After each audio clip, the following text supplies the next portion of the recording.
And now we're back at Nemo's Corner. We are your hosts, Martha and Jokey. And in today's episode, we will be talking about being an animator here in the Philippines with our very special guest, Why am I here? Sir Yo, our very own org advisor. So, hello Sir Yo. Hello, How are hello. you? Thank you Sir. for Thank inviting you so much me. for coming here. Oh my gosh, the set design is super fitting Yeah, right I now. know. I have a witch hat. He's coming. He came from the future with a jacket and her outfit. So with a hoodie. Yeah. Before starting, so kamusta ka naman, sir? How Okay are you naman. feeling? Well, life's been busy, but it's okay. Feels great. Sige nga, sir, sample ka ng spell casting mo.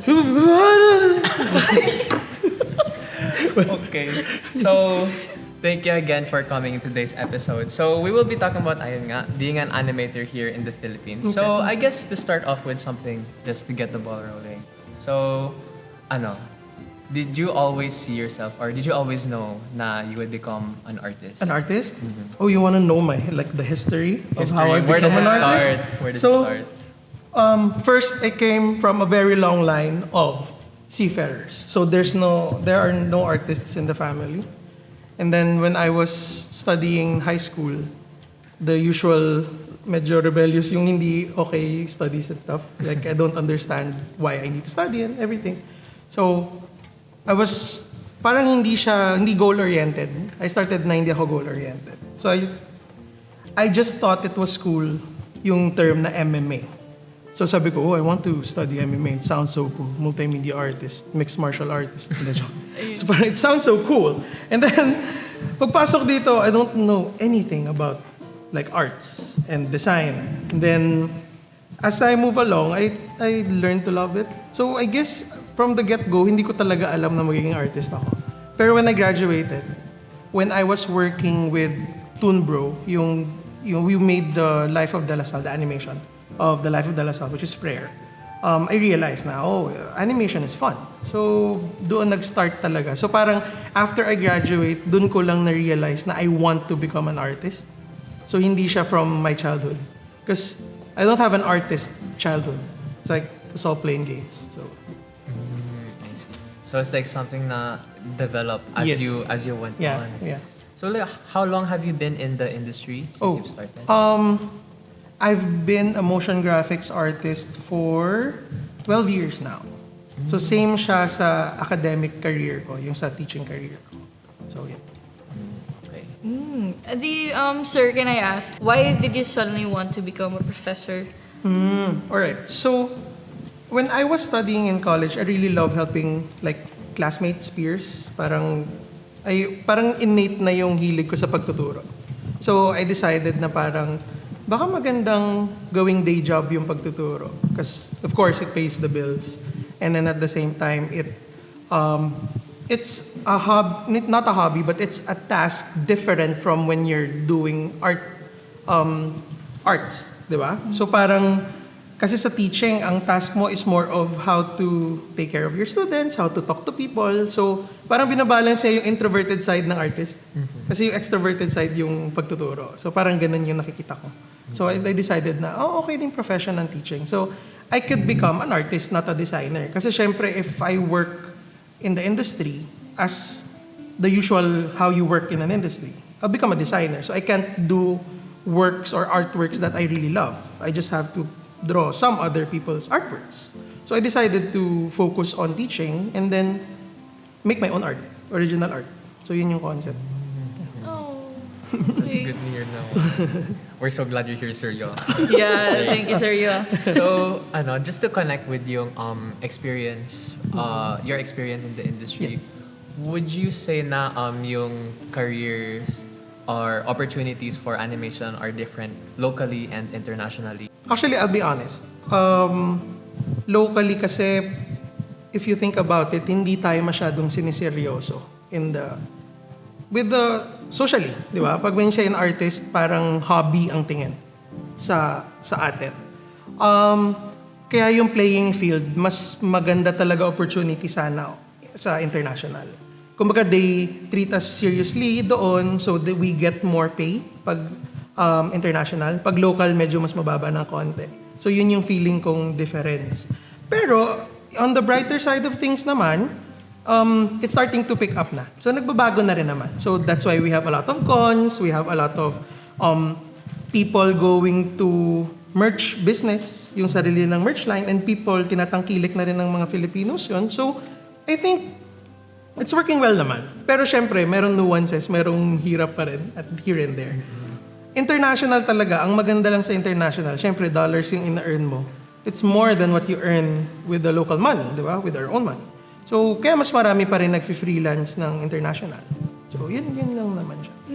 Pero ayun sir, you explained that, ayun nga, malaki yung difference between, ay hindi naman malaki, parang may Yeah, difference may lang difference, talaga. So can you say that right now, it's already worth trying to find local work opportunities for animation? Siguro sasagutin ko siya on different perspective.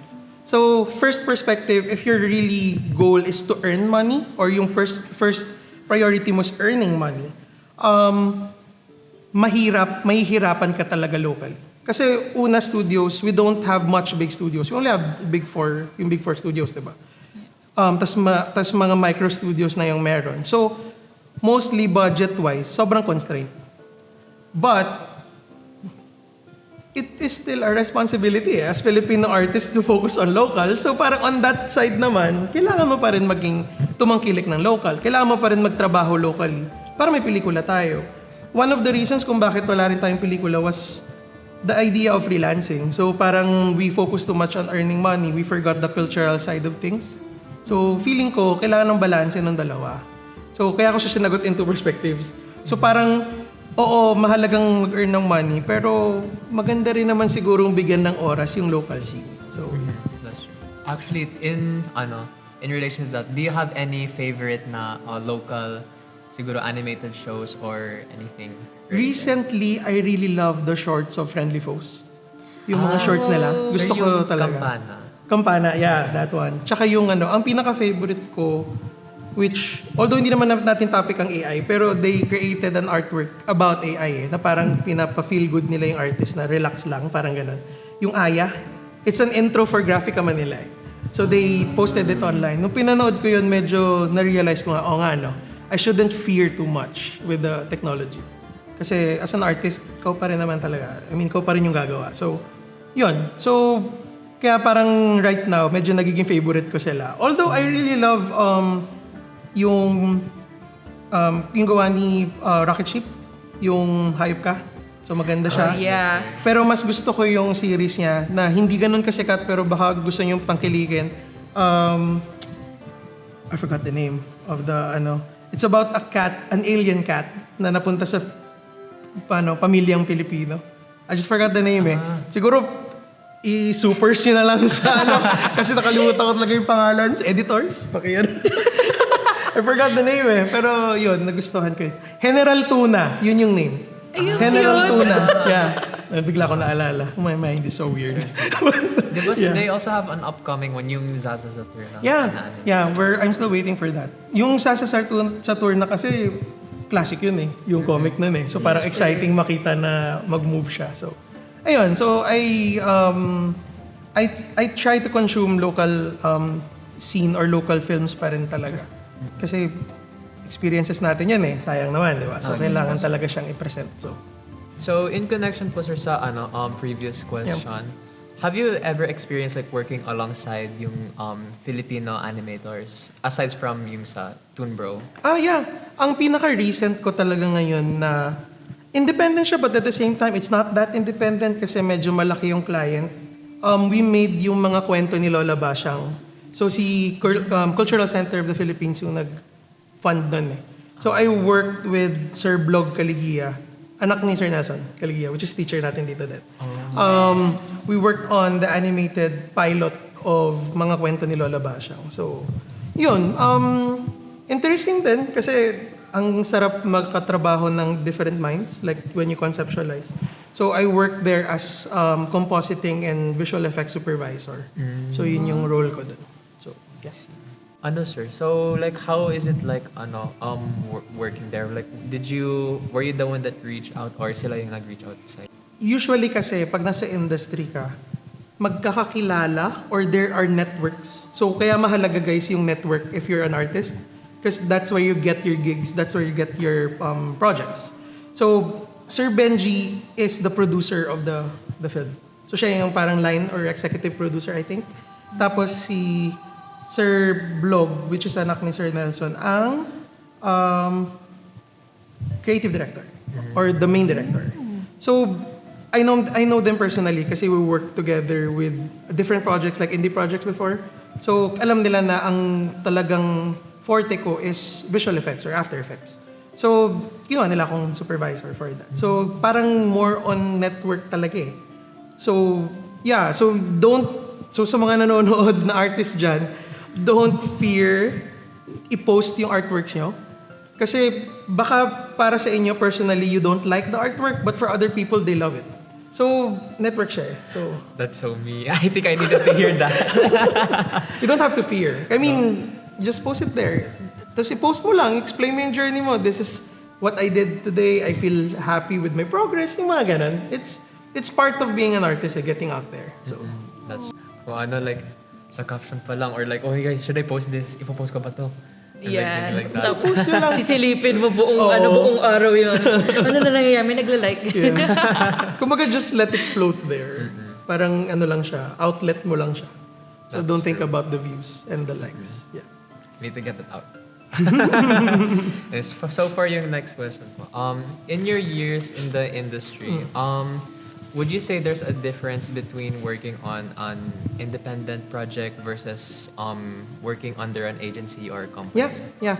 Working under an agency, for me hindi ko naman sinasabing ganun din yung pakiramdam ng iba. Pero hindi talaga siya artist yung feeling. Mas designer ka na. So the difference is when you're a designer, it's more of you solve problems, you solve creative problems. Hindi ikaw ang mahalagang point doon sa project na yon, yung kliyente. So you only follow the client's rules. And I learned that the hard way because when I started, I was telling the client, pangit yung idea eh. Pangit yung ganito, dapat siguro ganito. Tapos sinagot niya ako, pero ako nagbabayad sa'yo. Which is totoo naman, di ba? So parang na-realize ko, oh, I need to be humble din. Kasi syempre, siya nga ang may kailangan eh. Alam din naman ng client yung gusto nila. So I just need to follow and I need to become his or her arm. Parang ganun yung concept. Alright? Pero pag indie kasi mas more on collaborative siya. So parang nag-iisip kayo, ano kayong magandang itsura dito? Ano kayong magandang ganito dito? So yun yung medyo masaya ako. Yun nga, siguro ang masasample ko lang naman is yung recent nga, is yung mga kwento ni Lola Basyang. Happy ako na tinatanong ako ni Sir Vlog, ano kayong magandang treatment sa compositing? Anong magandang treatment sa animation na to? Tapos yun. Tapos I input, tapos magugustuhan, may revision, syempre. Hindi naman nawawala revisions eh. Pero yeah, so yun yung difference. So mas collaborative for me ang independent. Ang company-based, talagang problem solving siya. So designer versus artist scenario talaga siya. Pero sir, ayun, wala ka naman kunyari yung sa environment nung sa pag collaborative, syempre kasi nagko-compromise na kayo noon. Tapos kapag sa tawag ito, pag sa agency or sa company, sunod talaga yung Yeah. how would you say yung environment on both sides? Both meron silang ups and downs. So, yung collaborative masaya siya, pero most likely there are chances na organization is so parang chaotic ng konti. Kasi pare-pares kayo nag-iisip eh. Pares kayo, kung man nagka-clash din kayo eh, di ba? Ang maganda sa agency naman, basta follower ka, walang clash. Di ba? Pero expect a lot of revisions. And sometimes the clients don't know what they want. So when they see your work, gusto ko pala ganito. So uulitin mo siya. So medyo toxic siya kung toxic, pero parte naman siya ng industriya talaga. And even when you go to other industries, may kanya-kanyang toxicities naman yung industries, di ba? So in agencies, usually ganun talaga. Parang maraming revisions. And syempre, bayad ka o under a payroll ka, hindi ka pwede tumanggi. Di ba? Gagawin mo talaga siya. So, yun yung isa sa mga nakikita kong siguro issues. Yeah. Pero they pay well. I mean, corporate agencies or corporate studios pay well.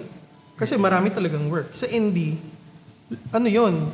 Trabahong pag-ibig yun. I mean, more it's work of love talaga siya. Kasi passion siya eh. Yun. Yeah. So, i-weigh mo lang talaga yung kailangan.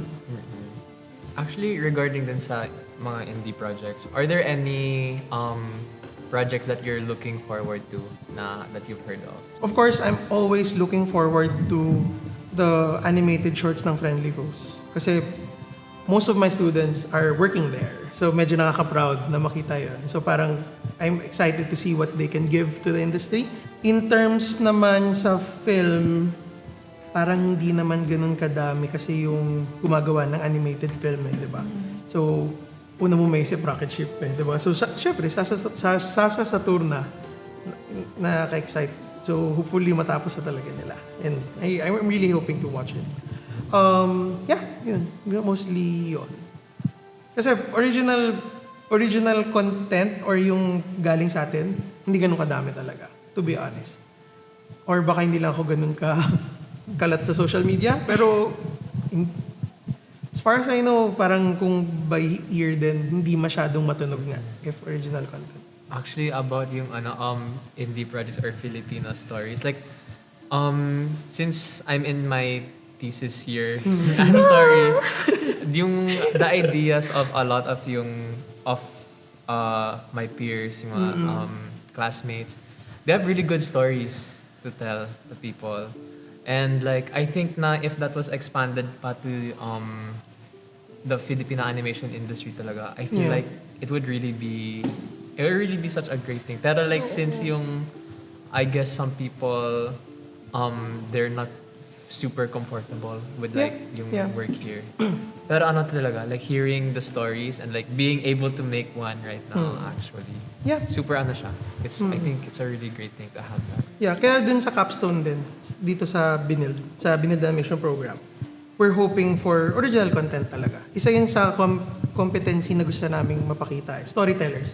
Kasi syempre, if a lot of students graduate as storytellers, we'll have more stories, di ba? Tapos, siguro ang nakikita ko lang na pwede ring makatulong in terms of having original content, sometimes we forget the importance of the mundane. Yung alam mo yun, yung normal life. Di ba? Lagi natin nakakalimutan eh. Parang kailangan, pag magkikwento ka or gagawa ka ng kwento, something en grande, historical, something grand, ganyan. Pero nakakalimutan natin yung everyday life. So, feeling ko maganda rin ikwento or i-animate yung mga normal lives. Di ba? So, for example, yung comic na favorite ko, yung kay Arnold Are, which is Halina Filipina. So it's a typical, for me, it's a typical Filipino love story. Pero ang sarap niya basahin kasi it's relatable. So feeling ko kailangan ng ganong relatability. So hindi kailangan laging tungkol sa superhero, hindi kailangan lagi tungkol sa epic bathala thing. Yung ganon na intense, di ba? Pwedeng simple lang eh. Like, yung hirap ng pag-commute mo from bahay papuntang school, di ba? That's a big thing, di ba? That's mundane, but at the same time, it's something worth telling, di ba? So, Yeah. Parang ano rin siya, no? Parang naalala ko bigla kasi STEM student ako dati. Hindi, nung research po namin kasi, parang I think what you said applies to everyone, how they want to innovate, yung pagiging innovative. Yeah. Kasi parang nasabihan ako dati ng prof ko kasi wala akong alam. Sabi niya, tingnan mo na lang buhay mo, tingnan mo kung may problema, tapos i-solve mo sa research. I'm like, okay. So parang yun yung naalala ko. Oo, sorry sa STEM student. Pero ano siya eh, kumbaga, yung mga naging Aniproj ko, lagi ko sinasabi yun na, actually kami sa animation, lagi namin sinasabi yun na parang, what makes your heart break or what makes your heart beat? Di ba? Yun yung ikwento mo. Kasi yun yung relatable sa iyo eh. And you can tell that really good or really well, di ba? So, yun. Yeah. So, talagang relatability. Kaya yung sa mga estudyante dyan na nag-aan story, don't underestimate the idea of mundane or the idea of experience or simple life. Kasi saan ka ba humugot ng kwento? Sa buhay naman eh. Di ba? So, yeah. Girl, you know what? Okay, sige na nga. Speaking of yung mga stories, do you have any original characters? Yeah, I have. My original character, pwede ko bang sabihin? Sige, sabihin ko na lang. My original character is Holy Porky. So, paano ba siya nabuhay? It all started with the idea of, I love playing games. And my in-game name all the time is Pork Chop. And then sabi ko, I want to promote Pork Chop to something interesting. So I made it Holy Porky. So ganun siya. Yun yung pinakwento. And then while I was thinking, Holy Porky is interesting ah. Gawan ko kaya ng character and then eventually nagkaroon na siya ng kwento. So parang it was the idea when I was streaming, when I nag-stream ako before ng games eh. Tapos parang sabi ko, what if habang naglalaro ako, parang may Garfield sa likod na nanggugulo sa akin. So parang si Holy Porky yun. So I have a pet. Parang ganun yung concept. So while I'm streaming, if a person asked na, Sir, pa-shoutout naman or something, meron akong pinipindot na button and then lalabas yung animation ko ni Holy Porky na lalabas siya sa screen, tapos siya yung mag-hide dun sa audience. That was the concept before. Tapos eventually, na-promote na siya into a narrative, now a merch line. So I'm trying to produce merch lines for it. So I do cons na rin for it. So yun. Meron siya comic kung paano siya naging holy. Medyo blasphemous. Pero basahin nyo na lang yung comic. Pagka nagka-time, hindi ko nababanggitin. Sir pero yeah, may ganun siya. Medyo may, hindi, ano siya eh, cartoons siya, pero hindi siya meant for younger audience. It's more of the age group ko. So, mas more on edgy, gray area siya. So, hindi, Holy Porky siya, pero hindi siya ganun kabait. Gets nyo? Parang ganun yung concept. So, normal tao siya. Parang ganun. So, parang the idea of a cute character exposed to society became society itself. Parang ganun yung concept. So, yun yung idea ng Holy Porky. Exposed to the world. Yeah. Okay, sir. I'm gonna give you, kunyari nasa Shark Tank ka, tapos ipopromote mo yon yung pinaka-biggest project mo or parang masterpiece mo. Hirap pa. If you look there at front, Yeah. kunyari to the audience, sila yung Shark Tank investors. How would you promote it in maybe 20 seconds kaya? Or is Napakahirap naman. Promote it in 20 Mabilis seconds. Hindi naman. Sige, may Kahit timer 30 ba? Timer. With timer ba na? Joke lang, hindi sir yan. How would you promote it to to everyone? Right. So, Holy Porky, if I'm gonna promote it, siguro, if you want real-world issues, experiences, at problema na kinikwento ng cute na baboy, maybe this is the right thing for you. That's the concept of Holy Porky. It's like, parang Joker, sinawsaw mo sa bat. Parang So- gano'n toxic bat. Okay. Sold. Gonna see that in fully booked soon. Hopefully. Yeah. So, on to our last question to wrap up. So, is there anything that you would want to say to aspiring Filipino animators? Okay. So, una, feeling ko kasi ito yung madalas nangyayari sa paligid. Wala talagang madali. So, there are no easy tasks. So, mahirap talaga siya. Pero there are wala rin namang tasks na hindi nyo kayang gawin. So, just respect the process. Trust yourself. Now you can learn things and you can create an art. So, as long as you have a story to tell, you can actually create an animation, diba? And of course, collaborate with your friends, collaborate with other artists so that you can learn from them as well. So, don't stop creating. Lagi ko sinasabi sa sarili ko, don't strive for perfection. You only strive mo muna na makapagsimula ka. So, strive that you start, even though pangit siya, pagandahin mo na lang. Kaya ka nga may revisions eh. So, yun lang siguro. And story. Needed that. Okay, so thank you so much, Sergio, Thank you, for sir. coming here today. So that's it for the episode 3 of Nemo's Corner. So, Martha, are we gonna bring him back? Yes, I believe we need to bring him back. Are you alright with that, Sergio? Okay. We will miss you very much. Aw. Okay. Start na ba? Okay.